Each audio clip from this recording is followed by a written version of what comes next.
आप इस वक्त मेरी आवाज़ सुन रहे हैं, आपकी आंखें स्क्रीन देख रही हैं, आपका दिल धड़क रहा है और आपके लंग्स बिना रुके सांस ले रहे हैं। लेकिन इन तमाम कामों को कंट्रोल कौन कर रहा है? क्या हमारे बॉडी के अंदर कोई छोटी सी मशीन लगी हुई है? साइंस कहती है हाँ, लेकिन वो मशीन कोई रोबोट नहीं बल्कि सेल है। हैरानी की बात यह है, एक इंसान के जिस्म में 37 ट्रिलियन से भी ज़्यादा सेल्स मौजूद होते हैं और हर सेल अपनी जिम्मेदारी निभा रहा होता है।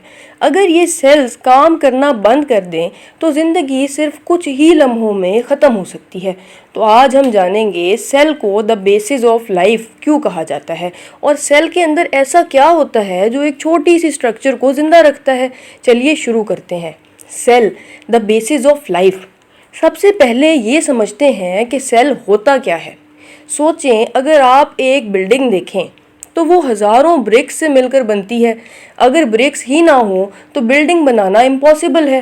बिल्कुल इसी तरह हमारा जिस्म भी एक बहुत बड़ी बिल्डिंग की तरह है और उस बिल्डिंग की हर ब्रिक एक सेल है।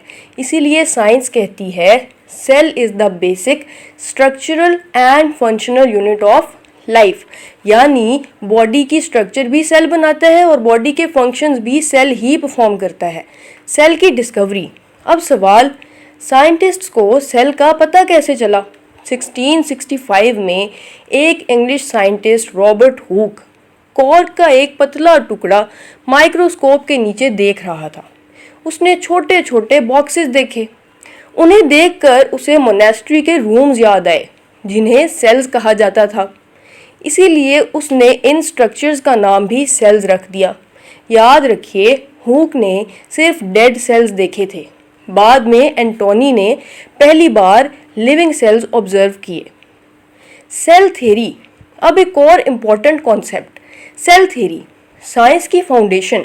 ये थ्योरी हमें बताती है लाइफ की बुनियाद क्या है। इसके 3 बेसिक प्रिंसिपल्स हैं।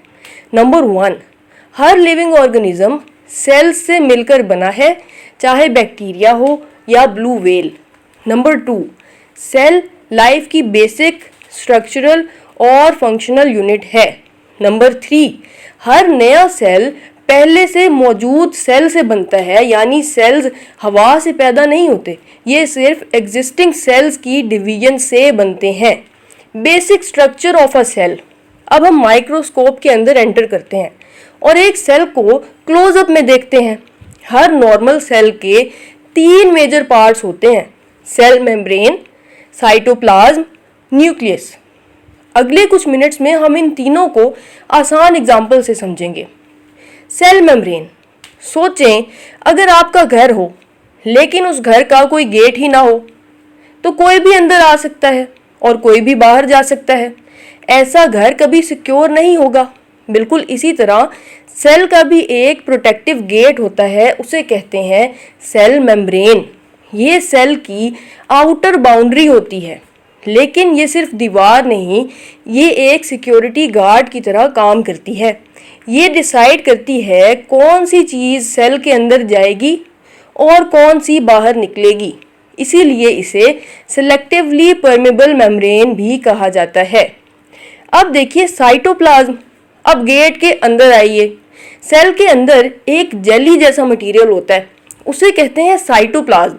अगर सेल एक सिटी है तो साइटोप्लाज्म उस सिटी की रोड्स और एनवायरनमेंट है जहां तमाम ऑर्गेनल्स मौजूद होते हैं और यहीं पर बहुत सी केमिकल रिएक्शंस भी होती हैं।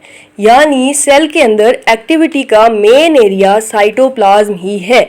Nucleus, the brain of the cell. अब हम पहुंच गए सेल के सबसे इम्पोर्टेंट ऑर्गेनल के पास, न्यूक्लियस। अगर सेल एक कंपनी है तो न्यूक्लियस उस कंपनी का सीईओ है।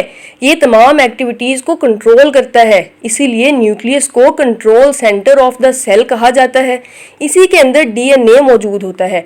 डीएनए हमारी जेनेटिक इंफॉर्मेशन स्टोर करता है, यानी हमारी आई कलर, हेयर कलर और इनहेरिटेड कैरेक्टरिस्टिक्स, सबकी इंफॉर्मेशन डीएनए में होती है। इसीलिए जब सेल डिवाइड होता है तो डीएनए भी कॉपी होता है। अब तक हमने सेल, सेल थ्योरी और न्यूक्लियस को समझा, लेकिन एक सवाल अभी भी बाकी है। अगर सेल एक छोटा सा शहर है तो उस शहर को बिजली कौन देता है, प्रोटीन्स कौन बनाता है और सेल के अंदर बनी हुई चीजें अपनी मंजिल तक कैसे पहुंचती हैं। हैरानी की बात यह है, एक माइक्रोस्कोपिक सेल के अंदर भी बिल्कुल एक मॉडर्न सिटी की तरह अलग अलग डिपार्टमेंट्स होते हैं। हर डिपार्टमेंट का अपना एक काम होता है। आज हम इन्हीं डिपार्टमेंट्स यानी सेल ऑर्गेनल्स को समझेंगे। Mitochondria, the power house of the cell. सबसे पहले बात करते हैं माइटोकॉन्ड्रिया की। सोचें, अगर किसी सिटी का पावर स्टेशन बंद हो जाए तो क्या होगा? लाइट्स बंद, फैक्ट्रीज बंद, ट्रैफिक सिग्नल्स बंद, यानी पूरी सिटी रुक जाएगी। बिल्कुल इसी तरह सेल के अंदर भी एक पावर स्टेशन होता है, उसे कहते हैं माइटोकॉन्ड्रिया। माइटोकॉन्ड्रिया फूड को ऑक्सीजन की मदद से तोड़कर एनर्जी बनाती है। इस प्रोसेस को कहते हैं सेलुलर रिस्पिरेशन। और जो एनर्जी बनती है उसे कहते हैं एटीपी। एटीपी को अक्सर energy currency of the cell भी कहा जाता है। यानी walking, thinking, heart beat, muscle movement, हर काम के लिए एटीपी जरूरी है। इसीलिए माइटोकॉन्ड्रिया को power house of the cell कहा जाता है। Ribosomes, protein factory. अब सोचें, अगर किसी फैक्ट्री में वर्कर्स ही ना हो तो प्रोडक्ट्स कैसे बनेंगे? सेल के वर्कर्स राइबोसोम्स होते हैं। इनका काम है प्रोटीन्स बनाना, और प्रोटीन्स हमारी बॉडी के लिए बहुत इंपॉर्टेंट है। Muscles, skin, hair, hormones, enzymes सब प्रोटीन्स की मदद से बनते हैं। राइबोसोम्स या साइटोप्लाज्म में भी फ्री होते हैं या एंडोप्लाज्मिक रेटिकुलम के ऊपर अटैच्ड होते हैं। Endoplasmic reticulum, transport network. अब प्रोटीन्स बन गए, लेकिन ये अपनी डेस्टिनेशन तक कैसे पहुंचते हैं? इसका जवाब है एंडोप्लाज्मिक रेटिकुलम या ईआर। सोचें, एक सिटी में रोड्स ना हो तो ट्रांसपोर्ट का सिस्टम कोलैप्स हो जाएगा। बिल्कुल इसी तरह ईआर सेल के अंदर ट्रांसपोर्ट नेटवर्क की तरह काम करता है। ईआर दो टाइप्स का होता है। रफ ईआर, इसके ऊपर राइबोसोम्स लगे होते हैं, ये प्रोटीन्स की प्रोसेसिंग और ट्रांसपोर्ट करता है। स्मूथ ईआर, इस पर राइबोसोम्स नहीं होते, ये लिपिड्स बनाता है और हार्मफुल सब्सटेंसेस को डिटॉक्सिफाई करता है। Golgi apparatus, packaging department. अब प्रोटीन्स अपनी फाइनल फॉर्म में आ चुके हैं, लेकिन इन्हें पैक कौन करेगा, एड्रेस कौन लगाएगा और बाहर कौन भेजेगा? ये काम करता है Golgi apparatus. Golgi body proteins और दूसरे मटेरियल्स को मॉडिफाई करती है, पैक करती है और उन्हें उनकी डेस्टिनेशन तक भेजती है, बिल्कुल कोरियर कंपनी की तरह। Lysosomes, cleaning team. हर सिटी में सफाई का सिस्टम होता है। अगर गार्बेज कलेक्ट ना हो तो सिटी गंदी हो जाती है। बिल्कुल इसी तरह सेल के अंदर भी वेस्ट मटेरियल्स बनते रहते हैं, इन्हें क्लीन करता है लाइसोसोम। लाइसोसोम्स के अंदर पावरफुल डाइजेस्टिव एंजाइम्स होते हैं।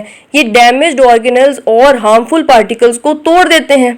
इसीलिए लाइसोसोम्स को suicide bags of the cell भी कहा जाता है, क्योंकि अगर ये एंजाइम्स बाहर निकल जाएं तो सेल को भी डाइजेस्ट कर सकते हैं। अब देखते हैं plant cell versus animal cell. अब एक छोटा सा डिफरेंस भी समझ लेते हैं। प्लांट सेल में सेल वॉल होती है, क्लोरोप्लास्ट होता है, लार्ज वैक्यूल होती है। और एनिमल सेल में सेल वॉल नहीं होती, क्लोरोप्लास्ट नहीं होता, वैक्यूल्स छोटी होती हैं। और इसी के साथ हमारा लेक्चर कंप्लीट होता है। अगर आपको वीडियो यूज़फुल लगी है तो इसको लाइक एंड शेयर कर दें, और इस तरह की मज़ीद वीडियोज़ के लिए चैनल को सब्सक्राइब कर लें।